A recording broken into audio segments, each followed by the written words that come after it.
je vais profiter du fait d'avoir laissé traîner mon échelle pour les travaux de caméra et d'électricité sur le toit, sur la terrasse, pour aller tester un petit hack de mon lanterneau. J'aimerais, je dis bien j'aimerais, on va voir si ça va être faisable, mettre en place un bouton sur le détecteur de pluie. Parce que ce lanterneau est très bien, il a un détecteur qui l'empêche de rester ouvert, qui ferme automatiquement lorsqu'il y a de l'humidité détectée. Je dis bien de l'humidité, parce que ça ne marche pas qu'avec la pluie, avec la rosée matinale ça marche aussi, etc. Bref, la toute petite goutte d'eau ou la toute petite humidité qui passe sur le capteur fait que ça se ferme automatiquement. Et plus d'une fois, c'est assez chiant, parce que c'est pas une pluie qui va pénétrer à l'intérieur, et on aimerait pouvoir le désactiver. Donc voilà, je vais faire des essais. J'ai amené un peu d'eau, j'ai mis un scotch en attendant, et je vais faire des essais, voir si je peux hacker ce système.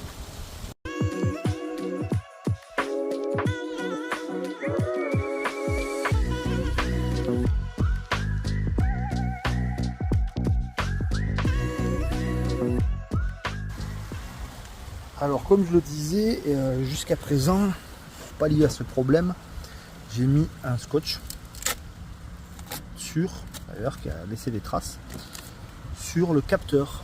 Il y a même de la colle sur le capteur. Bon, je pense que déjà dans un premier temps, il va falloir que je passe un peu d'acétone pour nettoyer tout ça. Et puis ben, j'ai repéré les fils là. Donc c'est assez basique, hein. Je pense que quand il y a un contact qui se fait avec de l'humidité, ça envoie un signal.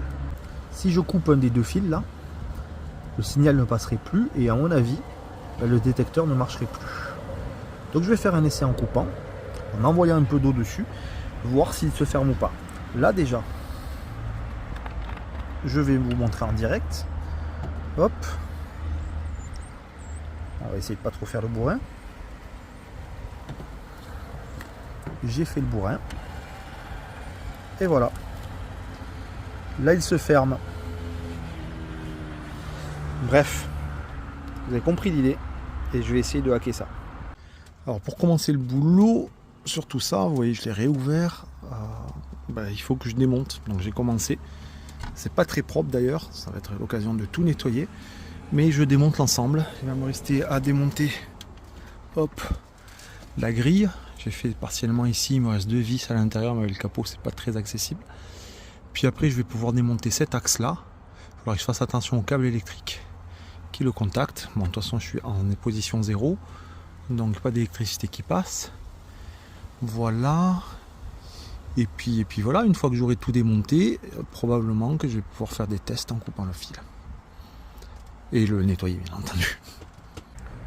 Pour le démontage vu du dessus, voilà ce que ça donne ici. Bon, j'ai enlevé la grille qui est là maintenant. Et hop, je me remets en vue large, ça sera plus simple.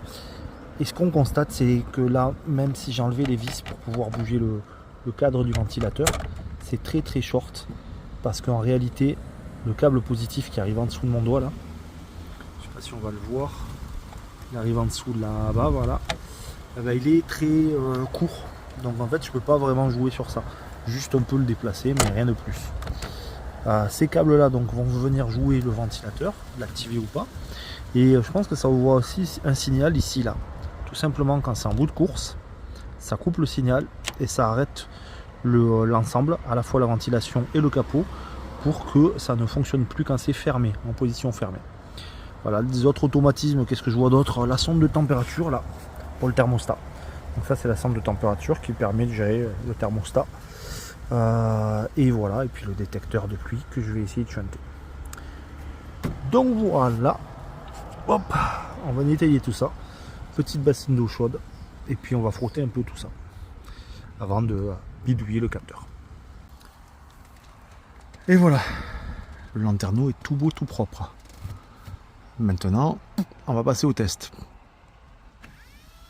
Donc j'ai enlevé la palme et vous entendez le moteur qui tourne. Là, sur l'interrupteur, je peux bien basculer en fermant ou en ouvrant. On voit les petits fils qui dépassent là. Je vais remettre à 0 pour éviter des problèmes. Et je vais mettre un petit coup de pince coupante en direct. Voilà. Hop. Voilà. Vous le voyez bien. Maintenant, on va voir si tout fonctionne sans problème particulier. Il se ferme bien, il s'ouvre bien. Le thermostat, il fonctionne bien. Donc tout est ok. Il ne reste plus qu'à voir si avec l'eau ça fonctionne ou pas. Donc je prends tout de suite un peu d'eau avec moi. Donc pour faire ce test, j'ai imbibé ce chiffon d'eau, vous voyez. Et on va le coller ici.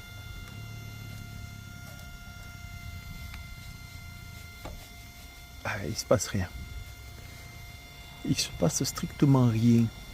Je vous avoue que j'aurais dû faire le même test avant de couper. Maintenant on va remettre les fils entre eux. Je vais dénuder, mettre un wagot, voir ce que ça donne. Voilà, mes deux fils sont dénudés. Hop. Je vais installer ce type de wagot à clapper. Je vais les mettre les fils dedans et on va voir si en remouillant ça change ou pas. Mais d'abord je mets le wagot. Mon wagot est en place. Je rallume le lanterneau, il est bien fonctionnel. Mon chiffon est normalement assez humide. Ou pas. Il se passe rien. Ah si. Ça marche. Ça a marché. Ça a marché. Ça a marché. Je fais un nouvel essai. Ah non, ouais, voilà. Et lui il a détecté qu'il y avait de l'humidité ambiante. Donc il veut rien savoir. On va prendre un chiffon sec. Hop là. Elle est bien où elle est là, ouais. Ok, on est bon. On remet en place, on réouvre. Vous voyez, en fait, la pluie, ce que ça fait, c'est ça. C'est-à-dire que même quand il y a un peu d'humidité stagnante, il se referme tout seul. Comme maintenant. Vous voyez? Donc, je suis obligé, moi, d'arrêter. Et du coup, j'ai plus de ventilation. Mais là, si je défais... Alors, on va essayer de le hacker. Enfin, on va essayer de le faire revenir en position ouverte à fond, qu'il ne s'énerve plus. Non, il ne veut rien savoir. Donc là, si je le mets, à chaque fois, il va vouloir se refermer. Voilà. Donc, mon petit wagot, on défait juste un fil. Et maintenant, hop.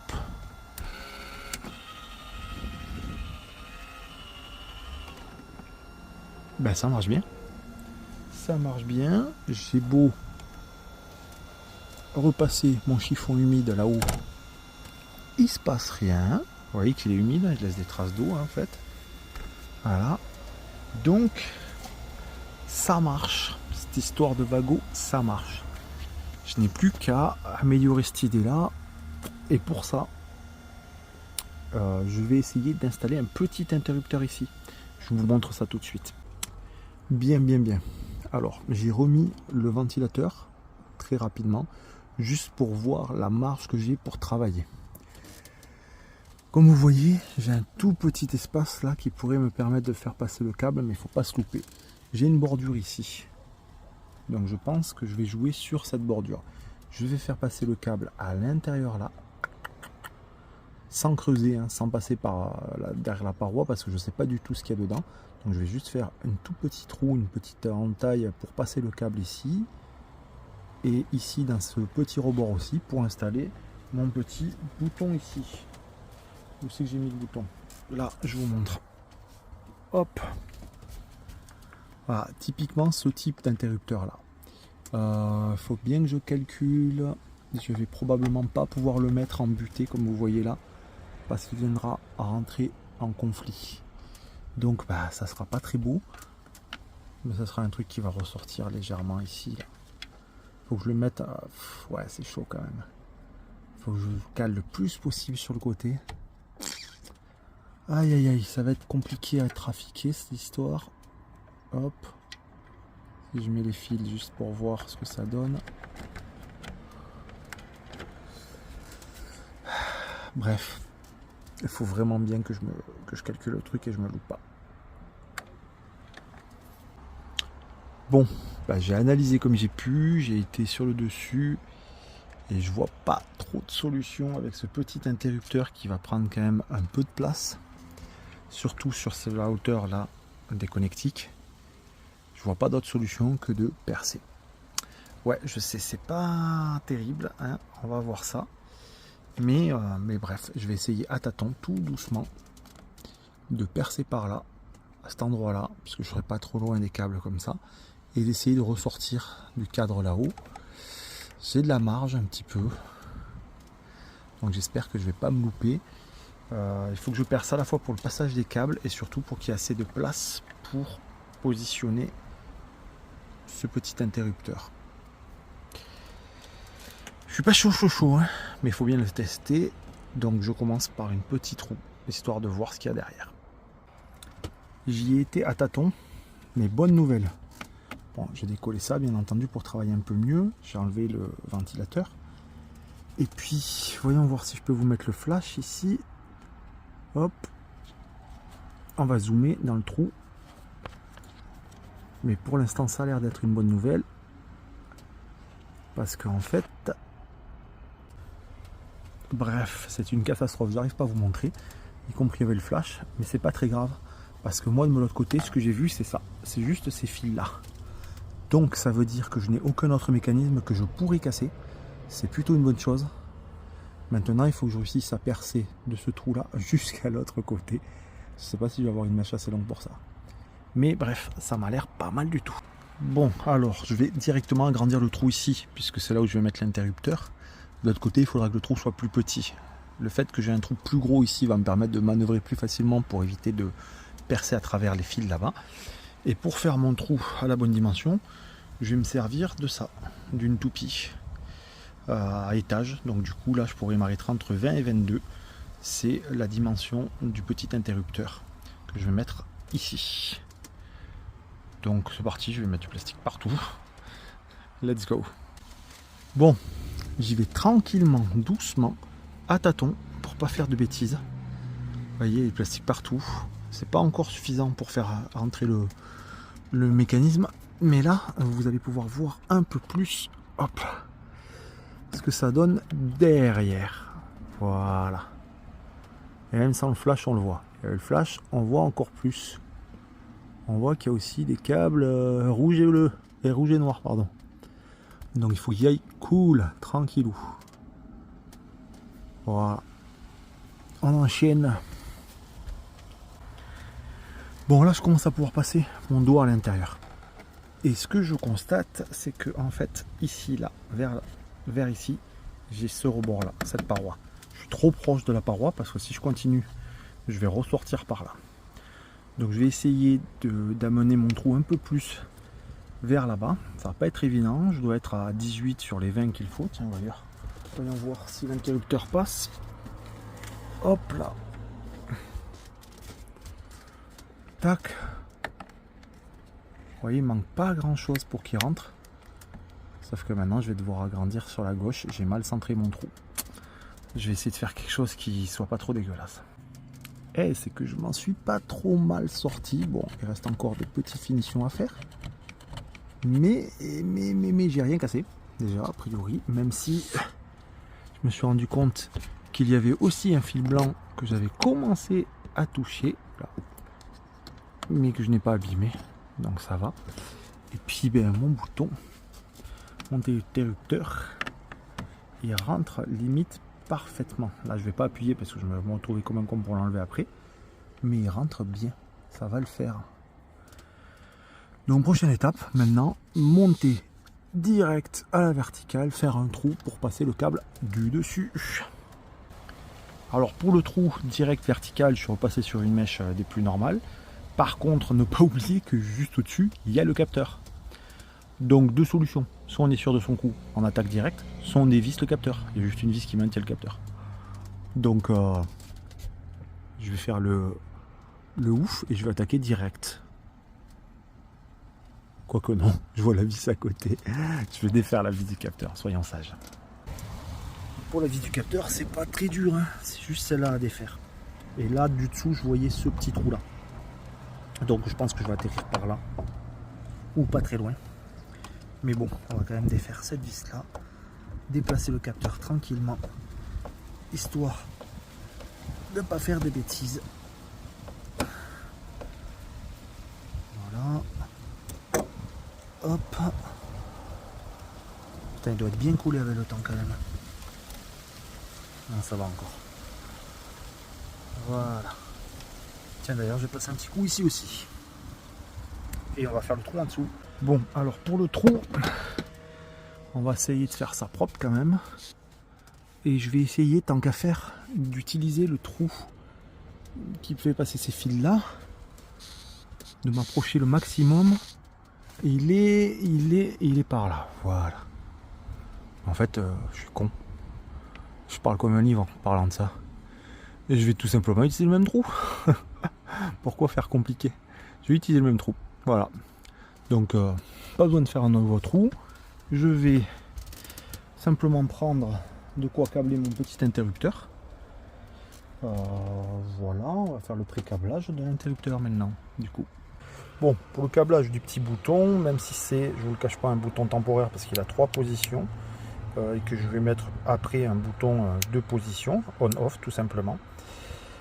Donc là, je vais utiliser que 2 de ces lamelles-là, de ces cosses, de ces connecteurs.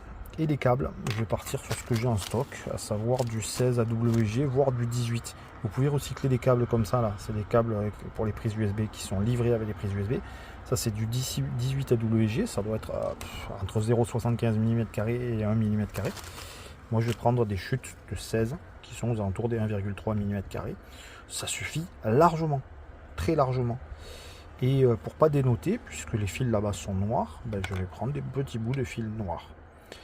Donc la première chose, c'est que je vais aller tout simplement sertir d'un côté avec une cosse de ce genre. Voilà, une pince à sertir, et puis les cosses, c'est ce genre de cosse qui rentre dans des embouts là. Voilà. Et une fois que j'aurai serti 2 cosses, donc 2 fils, l'autre côté, je vais venir le mettre sur le wagon. Donc voilà, c'est vraiment pas très complexe. Et je fais ça tout de suite. Bon voilà, hein, aussitôt dit, aussitôt fait, ça va très très vite de sertir. J'ai dénudé légèrement, j'ai serti avec ça. Je vais sécuriser avec une petite partie de gaine thermo. Ça me permet de vous parler aussi du calibre. Alors moi je suis parti, comme je vous le disais, sur du 16 AWG, j'aurais pu partir sur du 18 comme là-bas. Les fils sur le toit, les connectiques qui sont déjà utilisés sont du 22 AW ou du 24, je ne sais pas. C'est très petit.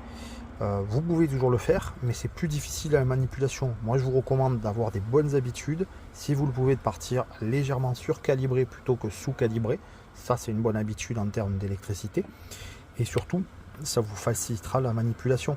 Là, quand j'ai dénudé le fil, j'avais suffisamment de matière pour sertir correctement et sans difficulté. Alors que moins on a de matière, plus on prend un calibre petit, plus c'est compliqué. Vous savez, ça fait comme des petits cheveux d'ange, c'est compliqué à manipuler si on les étame pas. Bref, je vous recommande de partir sur ça.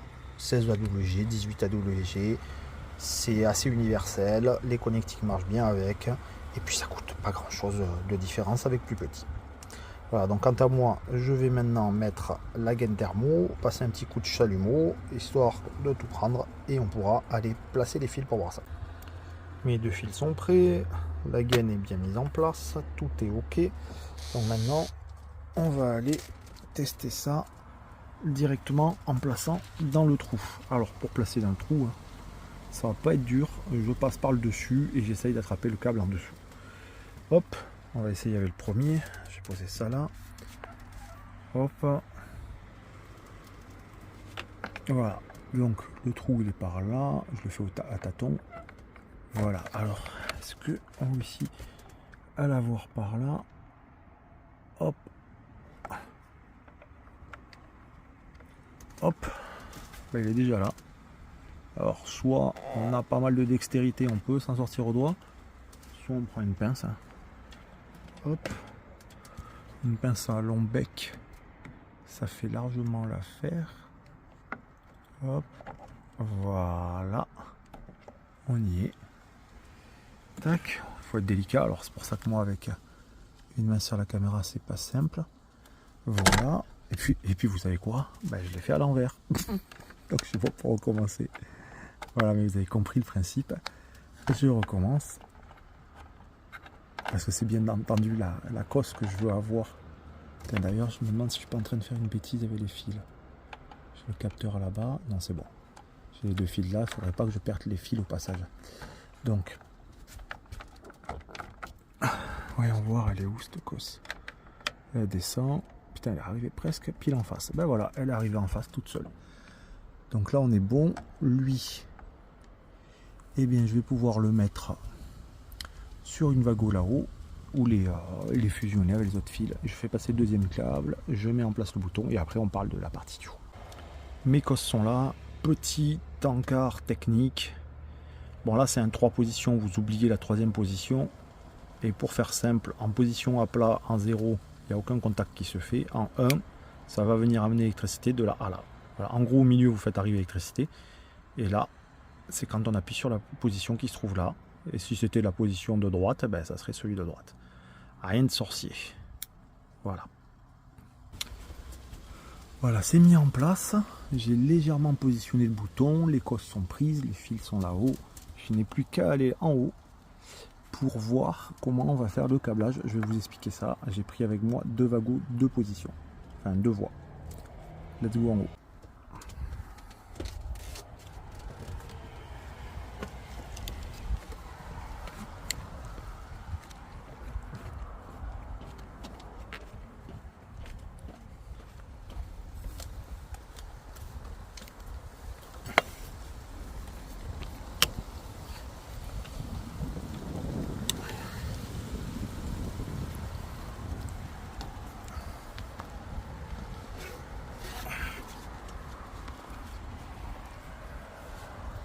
Alors nous voilà ici.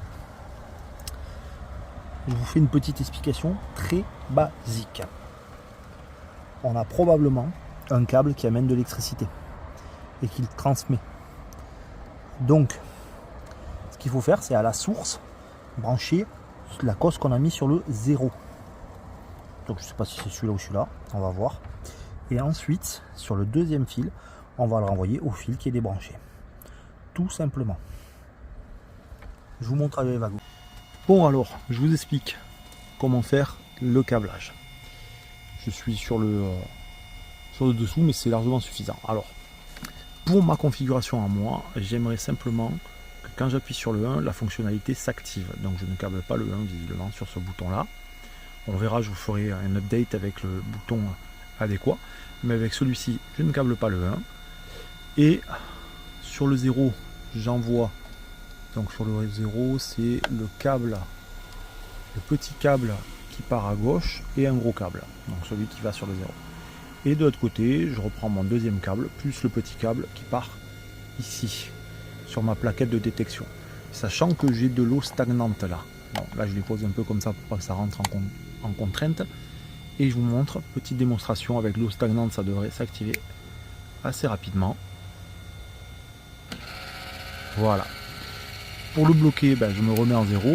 Et puis je peux rouvrir. Voilà. Et là, il ne va pas me refaire à vouloir se refermer à tous les coups. Donc pour tout ça, on est bon. La partie technique, c'est terminé. Il me reste juste maintenant à faire des câbles fusionnés là-haut, en fait, de la thermosoudure plutôt que des cosses. Et puis à positionner ce bouton correctement en attendant de recevoir le nouveau. Bref, je vous montrerai tout ça une fois que j'aurai reçu le nouveau bouton. Bon, ben je pensais être sur la dernière ligne droite pour le ventilo. Je n'avais plus qu'à faire ça et à changer le bouton. Et puis ben non, mon capot se fermait pas bien. Enfin, surtout, il ne s'ouvrait pas à fond. Donc, on va regarder ça. À vrai dire, j'ai déjà regardé ça. C'est pour ça que vous avez le moteur là, ici. C'est le moteur qui sert à faire le mouvement du capot, qui est démonté. Il venait dans ce trou là. Donc c'est pas très compliqué en fait. 2 vis à enlever. Et voilà. Et en fait, concrètement, c'est celui-ci, c'est ce bras qui va venir monter gauche-droite en fonction d'eux pour ouvrir le capot. Et il était bloqué. Et là, je viens de monter sur le toit. Et qu'est-ce que j'ai vu? Qu'il me manquait une vis. Bah, figurez-vous que la vis, c'est ce qui bloque. Donc je vais enlever la vis. Je vais le remettre proprement. Je vais nettoyer l'ensemble. Puis après, ben, on remonte tout, on change le bouton et on change les câbles. Enfin, vous avez compris quoi.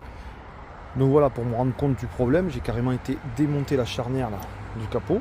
Ça va me permettre de passer un coup supplémentaire ici. Et là-bas, vous allez voir. Hop là. Tac. Vous voyez la vis, c'est elle qui bloque. Donc voilà, hein, j'ai plus qu'à la sortir, nettoyer et remettre les choses correctement. Bon, ben c'est remonté. Par contre, faites très attention, les plastiques sont super fragiles. Vous voyez, ça vient vraiment contre le moteur. C'est normal, c'est un peu comme ça. Mais surtout, les plastiques sont très fragiles, ça casse, donc faites attention.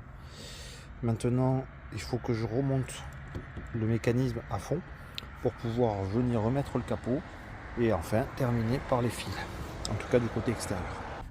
Voilà le rendu côté intérieur. J'ai repositionné le cache. Bon, je vous l'enlève juste pour vous remontrer. C'est pas compliqué, le plus dur c'est lui là, le moteur comme vous avez juste avant. Il faut bien l'enclipser dans cette roue là. Une fois qu'on a remis ce cache, il y a deux vis, hop, que j'ai démonté au préalable. Voilà, donc c'est juste deux vis, hein, rien de sorcier. On va les remettre avec vous. Tac. Là, c'est même des vis qui ont été peintes visiblement. Alors pareil, c'est du plastique, donc on va essayer de ne pas y aller trop fort au risque de casser le plastique justement. Non, là il n'a pas fissuré, mais bon, vous avez compris le principe. Je prends la dernière vis. Celle-ci est dans un endroit un peu plus étriqué me concernant.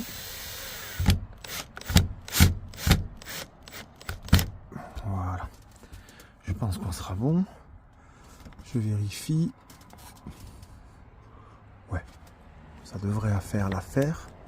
Voilà. Et lui, là maintenant, bah, il suffit juste de ce bitonio là, qui nous permet d'ailleurs à la main d'ouvrir, de fermer au maximum. Hop. Sauf que voilà, il se balade parce qu'il est maintenu par une vis qui est ici. Donc je vais la présenter. Hop, le mettre et venir le visser. Hop, excusez-moi, vous allez me servir à maintenir pendant que je visse. Voilà. Donc pareil, on va y aller tout doucement. Voilà, là ça suffit. C'est pas grave. Et maintenant, je vais réessayer le moteur avant de tout enclencher. Hop, tac. Là il force, mais il a réussi. Bon, on verra s'il n'y a pas quelque chose de mécanisme qui déconne un tout petit peu. Et puis le câble là, il devrait passer par là, voilà. Je refais dans l'autre sens.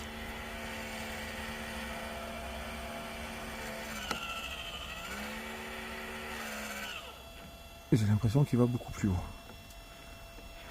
que avant. Je l'espère en tout cas. Voilà, donc il n'y a plus qu'à retourner encore une fois dehors pour voir avec le capot si on peut le remettre correctement. De retour sur le toit. Avant de remettre le capot, je vais faire les fils directement. Pour ça, j'ai pris mon chalumeau, mes gaines thermo-soudure et mes gaines thermo-rétractables. Puis ben, let's go. Il faut juste bien ne pas se louper et remettre les bons fils. Donc on fait ça tout de suite. Voilà pour la thermo-soudure et les gaines thermo formées. J'ai plus qu'à remballer les fils dans le trou histoire de les protéger un maximum. Puis ben, on sera bon pour remettre le capot juste derrière. Voilà, hop. Et voilà, comme ça, ça ira. Et on remet maintenant le capot. Voilà, c'est fini. On redescend. Et on va voir la dernière partie à l'intérieur. Et me voilà enfin sur la dernière partie. Remplacement de cet interrupteur là en 3 positions par celui-ci en 2 positions. On-off, tout simple. Pour ça, je sors mon fil, je débranche et je rebranche à la place. Voilà qui est fait. J'ai juste respecté celui qui était au milieu et revenu au milieu. Et puis ben, le deuxième qui était à une extrémité va à l'extrémité. Là il se passe forcément rien puisque c'est juste le détecteur d'eau qui est activé et désactivé. Je vais le remettre correctement dans son trou. C'est pas très complexe hein, puisque c'est pile poil sur mesure. Je vais le tourner dans le bon sens de manière à ce que ça soit propre.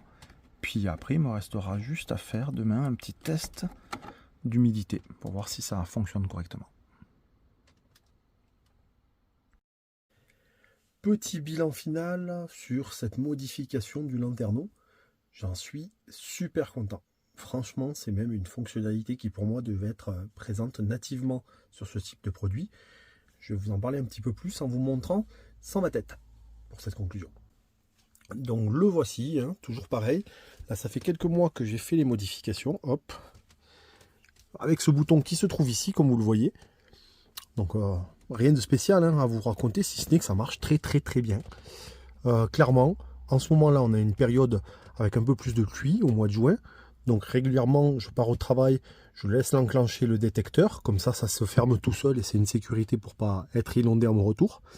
Autrement, les nuits, surtout le matin, c'est très pratique. Quand il y a de la rosée matinale, je le mets en off, je laisse tourner et au moins il ne se referme pas de manière involontaire à un moment où il n'y a pas de pluie, où c'est juste de la rosée matinale. Donc vraiment ce bouton là, vous voyez, on a vraiment l'impression que c'est quelque chose qui fait partie du cadre. C'est quand même un travail que je trouve que j'ai bien fait pour le coup.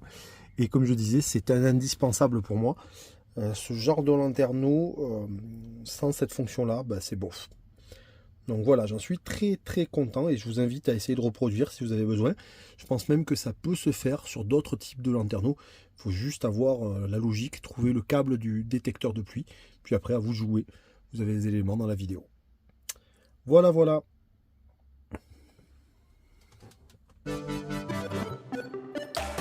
Merci d'avoir été jusqu'au bout de cette vidéo. J'espère donc, comme je disais, que cette petite modification, ce petit hack vous sera utile. Et puis, si vous avez des questions sur quelle manipulation j'ai faite, s'il y a des choses qui ne sont pas très claires ou autre, n'hésitez pas à me mettre un petit commentaire.